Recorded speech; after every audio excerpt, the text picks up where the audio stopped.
We're back and we're going to resume with this slideshow. Okay, this time around we're going to talk about okay, special type of compositions. Okay, so we're looking at two functions which can be composed with each other either way and result in the same thing. Okay, so in some cases, the composition of two functions gives the same result regardless of the order of composition. So in other words, and of course they would be special functions, as you might suspect, and we're going to actually tag them as inverse functions in the next section.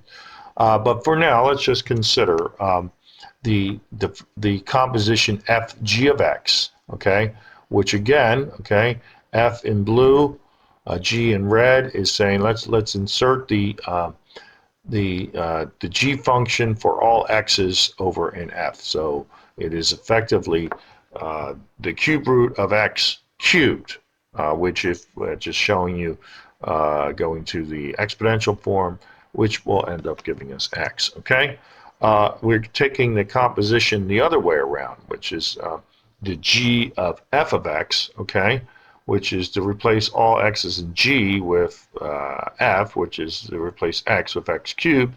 And again, you should agree that this is giving us the same thing. So these are special type of functions in as much as their composition f g of x is the same as g f of x, and in fact is equal to x.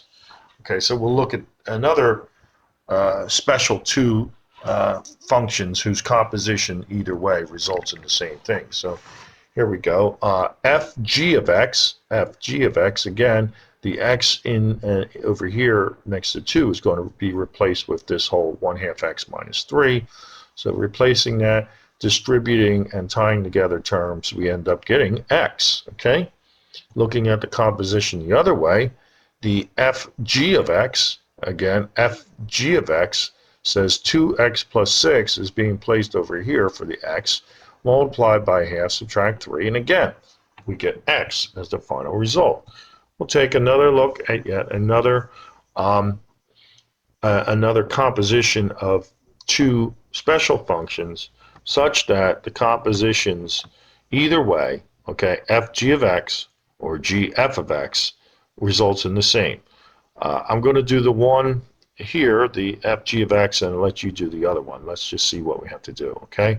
So in order to simplify this one, we're going to put these terms, again, let's make sure that you understand what this is. This is f g of x, so in function f, all x's are replaced with negative 2x minus 5 over x minus 1 as shown over here. Okay, so that's done in the numerator, and then subtract 5.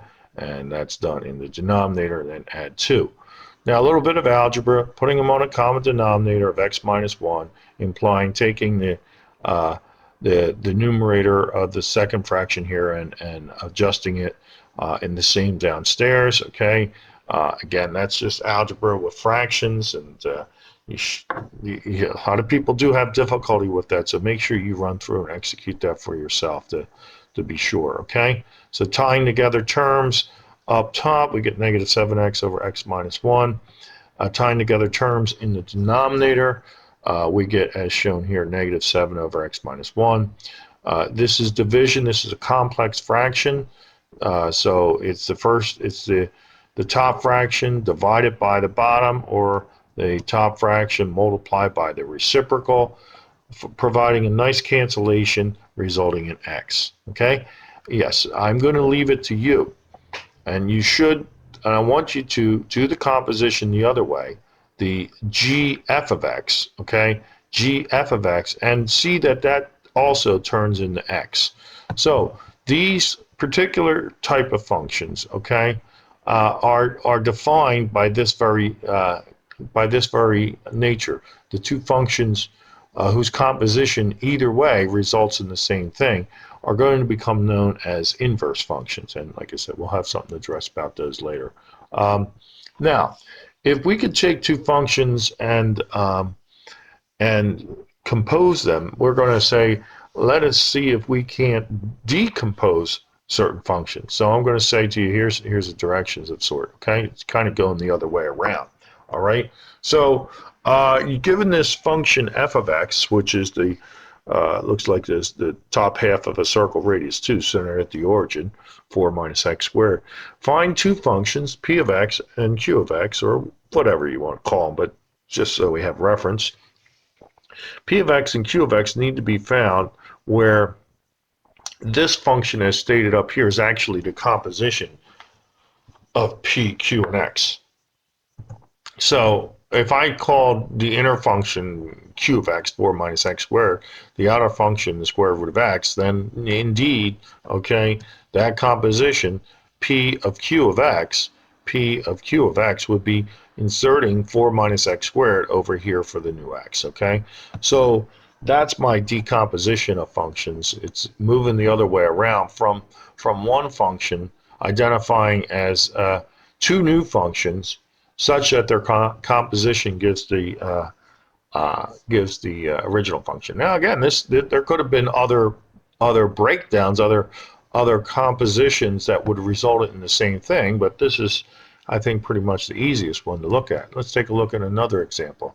So here's another example implying the same thing. Here's a function 1 over radical x, and we want to do the same thing. We want to find two functions, p and q, such that their composition, p, q of x, is resulting in this. Think about it a minute and see if you don't come up with these same things. P of x being 1 over x, q of x equaling root x, therefore the composition of p, q of x is 1 over square root of x, okay? So, so that will probably do it for this series. We know that we can take two functions and compose them into one. This is flipping that around, taking the result, taking one function and decomposing it into two functions, okay? So we'll pick up with some other presentations in the next series of